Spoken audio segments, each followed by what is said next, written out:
যাদের মা নাই তারা জানে মা না থাকার কি জ্বালা, যাদের বাবা নাই তারা জানে বাবা না থাকার কি জ্বালা। এখন ঘরে ঝগড়া করেন, এখন ভাল লাগে না আব্বা আম্মারে, এখন আব্বা এই ভুল ধরে, আম্মা এইটা বলে, এখন অনেক অসহ্য লাগে।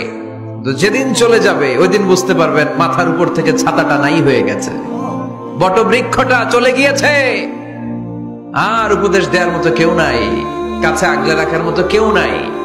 এজন্য আব্বা আম্মা থাকতে আমরা যেন আব্বা আম্মার কাছ থেকে দোয়া চাই। আব্বা আম্মার দোয়া কোনোদিন আল্লাহ তাআলা ফিরিয়ে দেয়। মায়ের মর্যাদা অনেক বেশি, বাবার চেয়ে 3 গুণ বেশি, কমসে কম। কয় গুণ বেশি? মা মা মা, তারপর বাবা। 3 বার মা। কয়বার মা?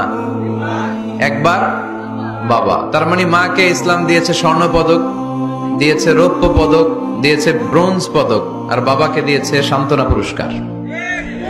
আমরা এটা নিয়েই খুশি, ঠিক কিনা? তাহলে মাকে 3টা পুরস্কার, স্বর্ণ পদক মা, রৌপ্য পদক মা, ব্রোঞ্জ পদক মা, বাবারে দিছে কি? সান্ত্বনা পুরস্কার। এজন্য মায়ের মর্যাদা বেশি। লাউ কাতা'তা জিলদাক, চামড়া কেটে যদি মায়ের পায়ের জুতা বানিয়ে দাও। ছোটবেলা যে মায়ের বুকের দুধ খেয়েছো, আল্লাহর হাবিব বললেন 1 ঢোক দুধের শোধ আদায় হবে না, ঠিক কিনা?